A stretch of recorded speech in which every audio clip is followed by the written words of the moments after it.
Hello? Oh, Hi, hello. Is this Taya Shulin? to Jocelyn? Ty Jocelyn? All right, got it. Got it. How are you? This is Tommy Yeah, Bryson. Just want to let you know this yeah, call's you can call me been TJ. TJ. Okay, got it. So I want you to know TJ, this Okay. call's been recorded and potentially uploaded to YouTube. Is that cool with you? Yes, that's okay with me. Uh huh. All right, awesome. How can I help? Yeah, so I had three quick questions. So the first one is, I hear you always talk about investing, and not only you, but a couple of other YouTube followers are talking Okay. about investing. My Mm-hmm. question is, that is planting the seed. Where Yeah. are the people who are reaping the fruit of their labor? Like, do you know anyone that's actually done this and now is living off of their retirement? Because I don't. Not in a mean way. I'm just asking respectfully. Like, Yeah. where are the people who've done it? Like, where are they? They say, hey, this does work. I did it when I was in my 30s, and now I'm Mm-hmm. living off my retirement. Where are the people? And Where you said in your okay. How old are you? I am 39. Okay. Now here's the thing, right? It's hard. It's hard to believe in something when you haven't seen it with your own eyes. But the idea is you got to remember also, right? Just because something is very well spoken about and everyone talks about it doesn't mean it's actually a very like out there thing. Like not everyone's doing this. Okay. So what I mean is basically it's still a very rare thing to see someone actually accomplish this. Okay. It's like around 3 to 10% of people that's become financially free. So those people for me have been, for example, Warren Buffett, have been John C. Bogle, and for example, my uncle, people directly that actually know and seen actually accomplish those things. John C. Bogle is one of the biggest one of them, which basically was the kind of like the creator of the whole index fund system. So when you talk about, for example, investing for retirement, you mean, for example, when it comes to like index funds and so on? Mm-hmm.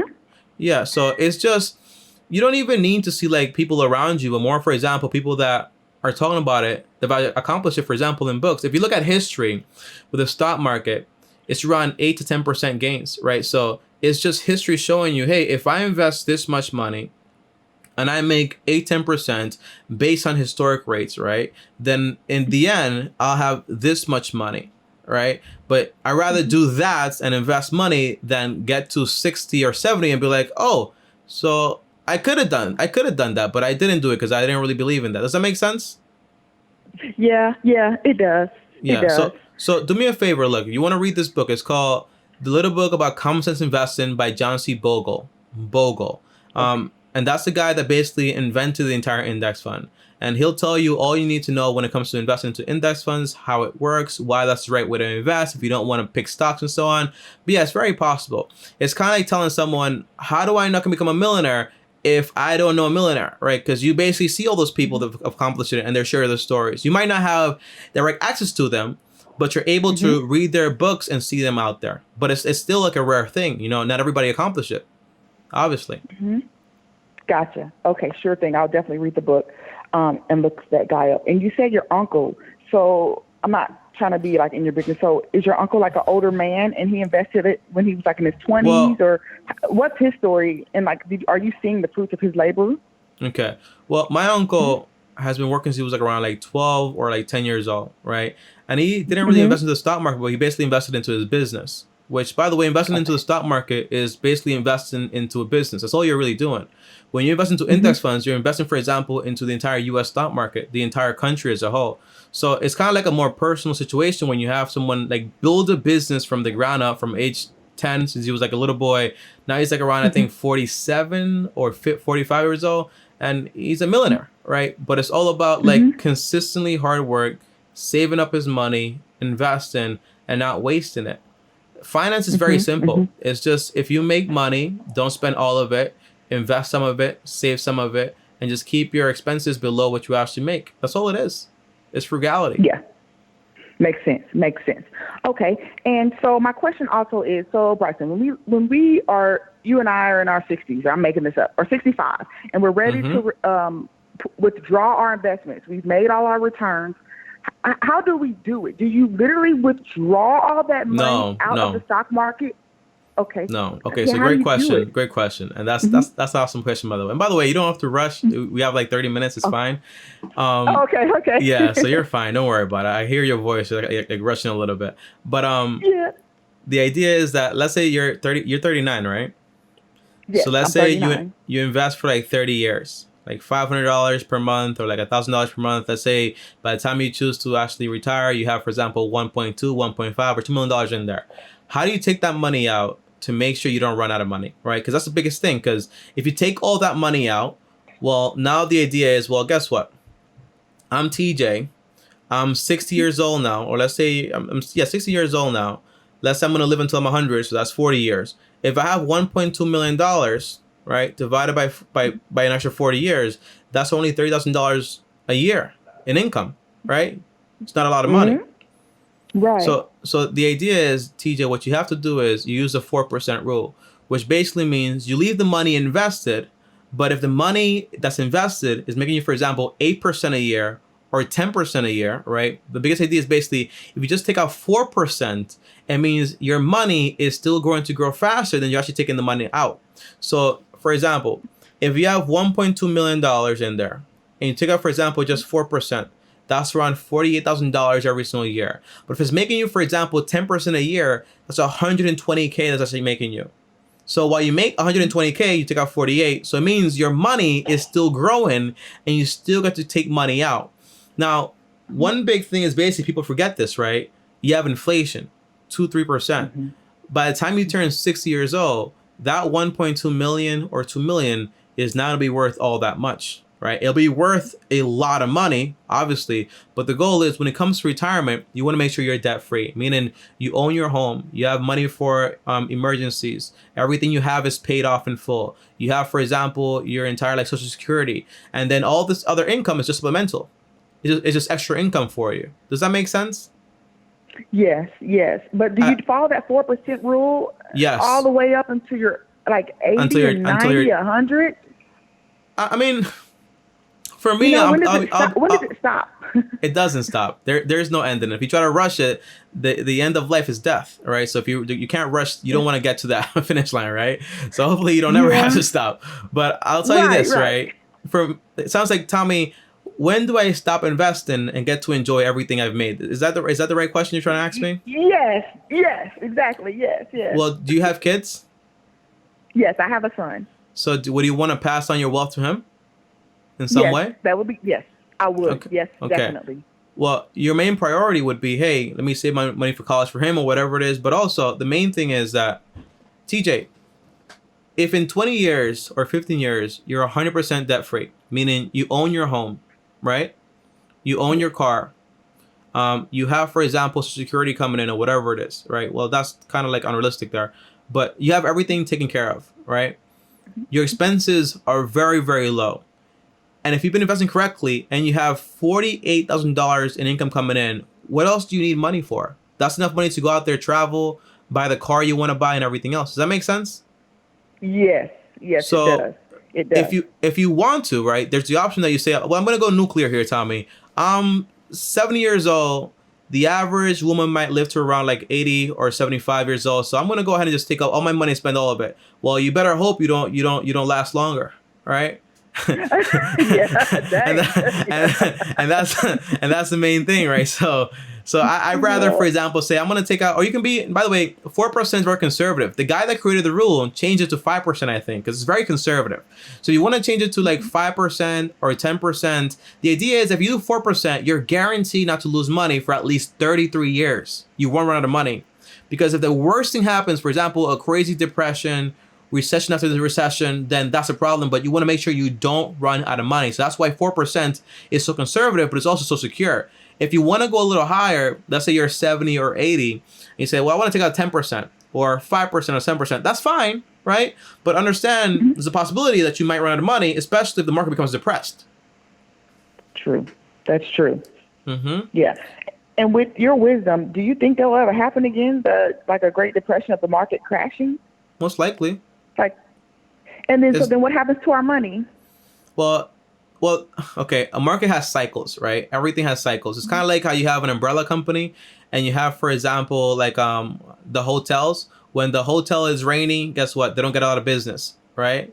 But when it's rainy, the umbrella company makes a lot of money. It's cycles. When one person's making money, the other one's not making money. So the market also has cycles. You're going to have ups and downs. It's the economy as a whole. Again, you're tracking the whole economy. The economy is always going to have cycles. What you can't do is predict it. I can't do it. Warren Buffett can't do it, which is basically the best investor ever in history. Charlie Munger, his partner in crime, also can't do it. None of us can do it, right? But what you do is you make the game, you arrange the game in a way that you don't take that much risk. How do you do that? Well, if you invest the same amount of money every single month, that's called dollar cost average. Meaning, for example, you'll buy high, you'll buy low, you'll buy at all the prices. That way, you don't have to worry about buying when the market is too high, right? That's the big goal right there. So no matter what happens, it's raining, it's snowing, the market is up, it's down, it's sideways, I'm still investing the same amount of money every single month. That way I buy both high and low, and I get the average over the next 20 to 30 years, right? So that's the first rule.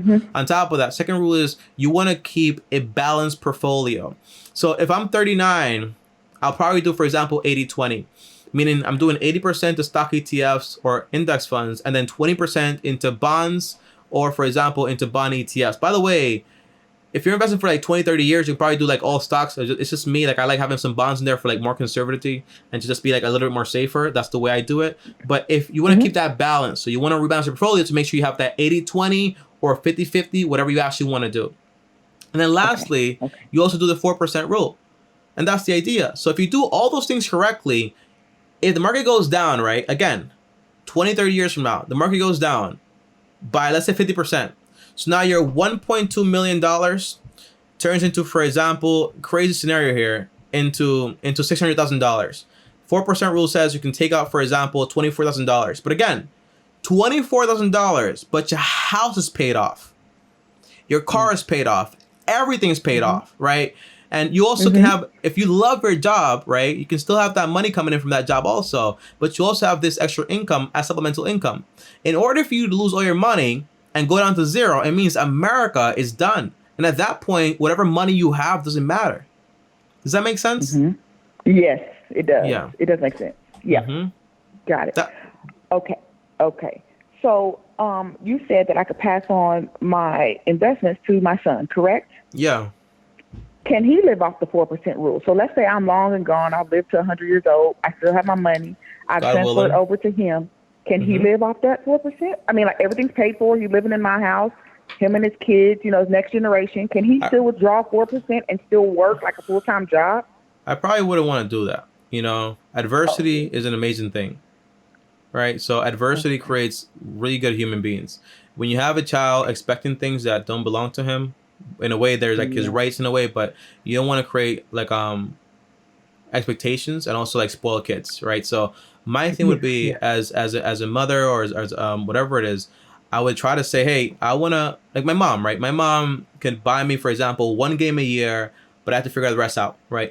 Nothing was really given to me that much. When I went to college, I have to figure it out. Also, if you can help your kid, even better, that way there's no student loan debt or anything like that, but you don't want to give them everything. So you want to say, hey, you want to get the best education possible. So you can move out, you can make your own money, stay out of debt, you buy a home, you do your life. You want to make it so when you pass away, you can be sure that this inheritance is just a bonus, but not like dependency that they actually have to have no matter what. Does that make sense? Yes, it does. Yes, it does. Absolutely. Yeah, so when you speak to an estate planner or, a lawyer to make your will or whatever, you can pass your assets on, for example, to your kids. If they want to keep the house or sell it, that's up to them. If they want to keep the investments and sell it, that's also up to them. That's why it's so important that you communicate with them and you teach them about financial freedom. Because a lot of the times, for example, I've seen this a lot. I'll tell you a personal story here. One of my uncles, his dad passed away, and he got the most money he's ever seen in his entire life. I think it was around around $200,000. That was like maybe 5-7 years ago. He doesn't have a single dollar left because he wasted every single dollar, right?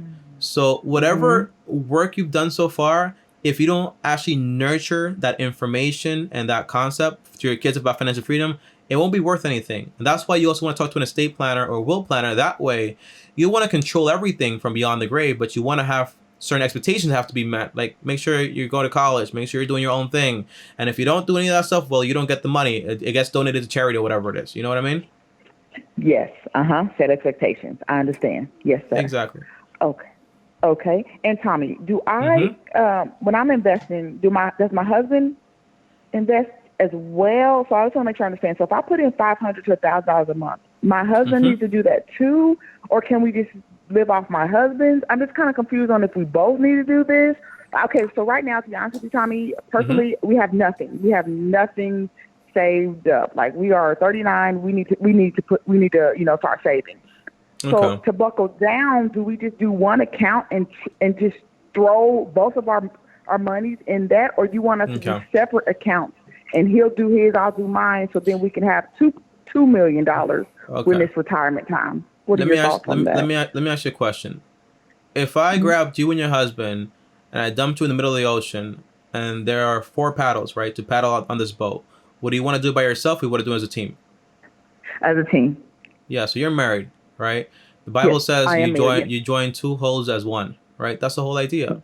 So you guys are Yeah. one. You got to be on the same page with this stuff. Now, as far as, for example, again, you're 39 years old.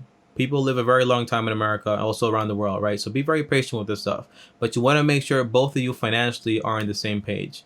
And on top of that, the steps I'm creating here, it says become debt free first, right? First thing is you save $1,000, and Yes, we then have you that. work.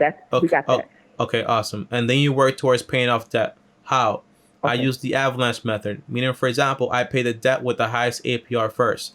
Why do I tell you pay debt before you invest? Because again, if you're paying somebody 28% on a credit card or 15% on a car note or whatever it is, and you're basically just making 8% on your investment, it means you're making nothing, right? So it's better just to Mhm. focus on paying off your debts first, everything except the mortgage, pay off all the debt first, and then once you're debt free, you can say, hey, I'm gonna just invest 5 to 10% while I'm saving up most of my money towards building a fully funded emergency account. So once the emergency account is fully funded, you can say, okay, I'm gonna up my investments from 5 to 10% to 10 to 20%. An extra 5% potentially for my kid if I want to like basically save up in a 529 account for college. If you have one kid, is he going to college? Is he already old enough? Is he already gone to college? What's going on there? Yeah, he's 14. Yeah. So if you're, do you have any debt, by the way? Yes, I do. I have student loans and a car and a home and a home and we're in a home. Okay. So the big Yes, sir. idea would be you wanna, things that you don't need and that's gonna cost you a very long time and a lot of money. You might just want to sell it. You know, if the car is worth 10,000 and you can sell that and then use and just cut your losses and buy, for example, a little beater car for a while, that's also fine.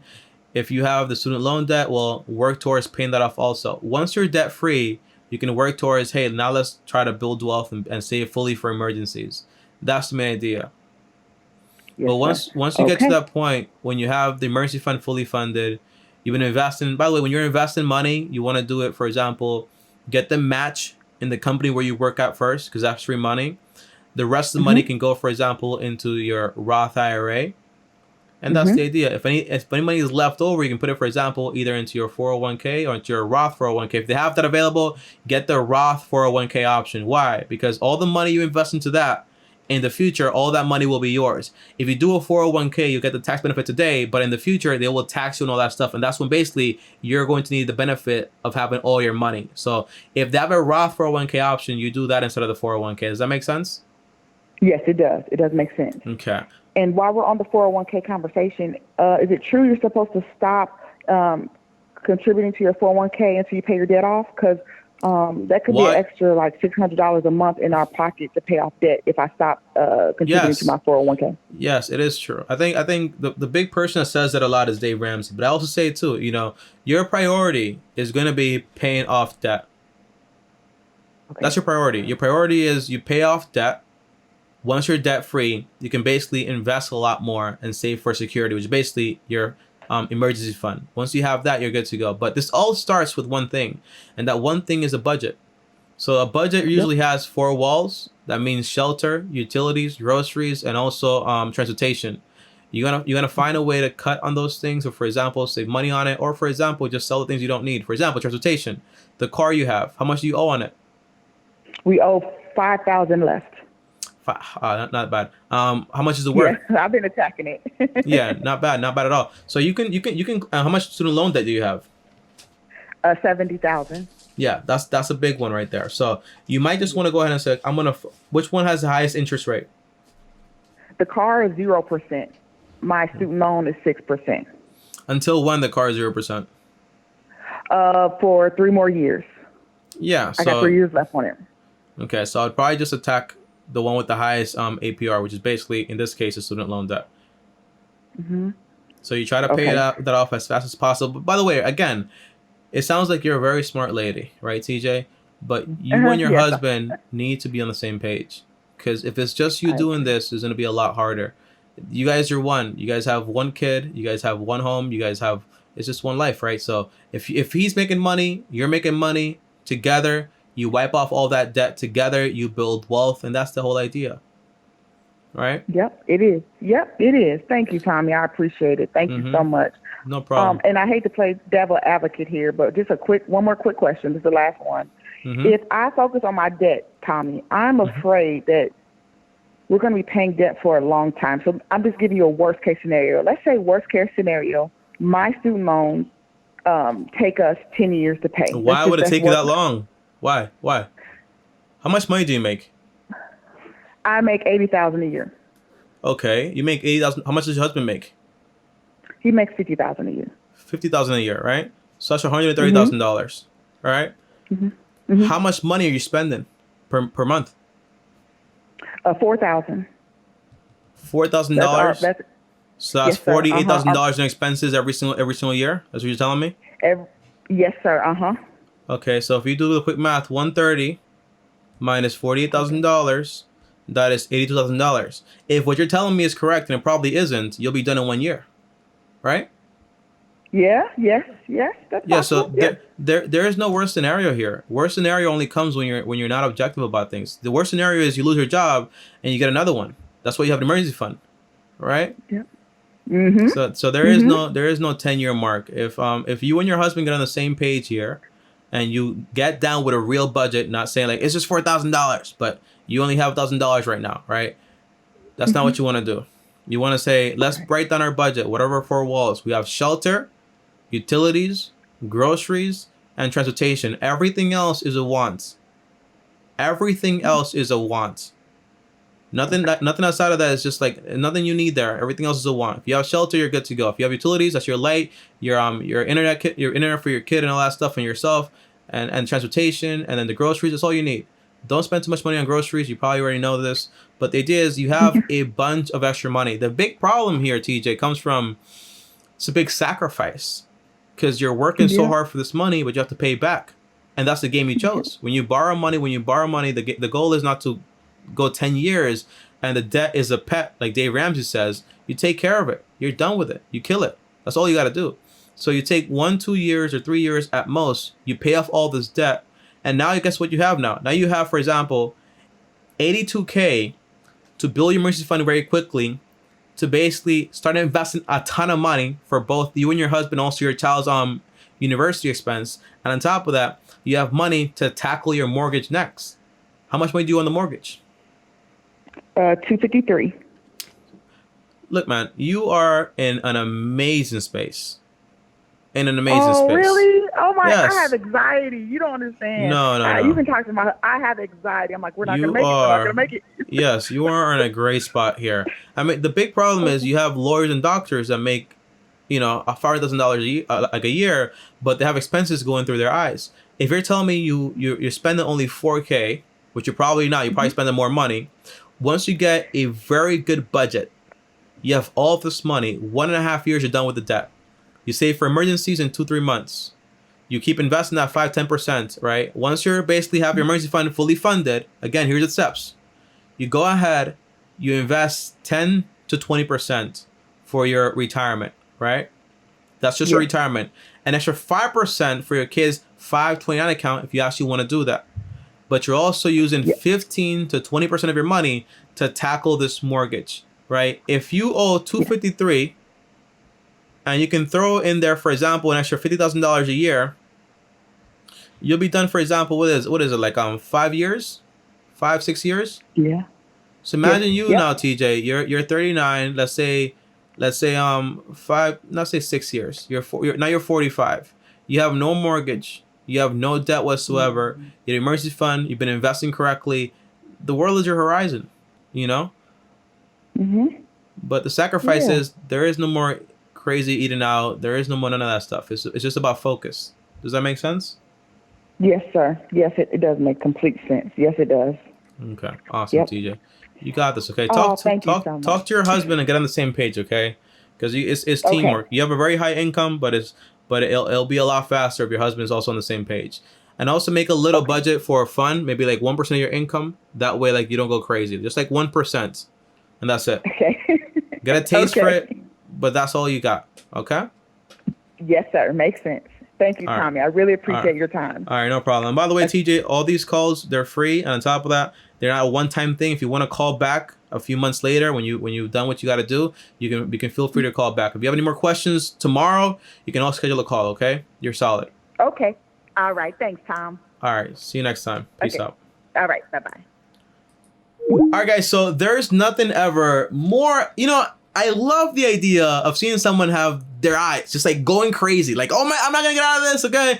And then you tell them like, hey, you have a lot of money, okay? You can get out of this. It's like the most fulfilling thing ever, if you ask me. Overall, TJ is in a great position, but the big problem is most likely, hey, she has no control over her husband's spending. Most likely. On top of that, they're not together as far as, for example, everything and also the expenses, right? So once you get on a full blown, like just one page, okay? Just one page as a whole, the world is your horizon, okay? It's not a 30-year mortgage anymore. It's a 6 to 7 year mortgage, and you're done with everything you need to do. You're investing a ton of money. You're enjoying your life a lot more. You want to buy a fancy car, you can if you want to. Want to pay for your kids' college, you can if you want to. But you also can't spoil your kids. That's the main thing, and you gotta understand that if you're doing everything correctly, it is possible to do it. When I wanted to be an accountant, I didn't know any accountants. How do I know it's real? Because I know there are accountants out there, right? I know there are millions out there. So you gotta believe in that also, okay? I'll see you guys next time. Thanks for watching. If you want to join me on my next call, well, all calls are free. Still a call, link down below, and I'll give you a call next time, okay? See you guys tomorrow. Thanks for watching. As always, like, subscribe, hit the bell so you're notified. If you want to DM me, well, join me on Instagram, type Bryson. And before I go, if you want to watch more content, here's more content right here. Click my face right here. See you guys tomorrow. And as always, peace.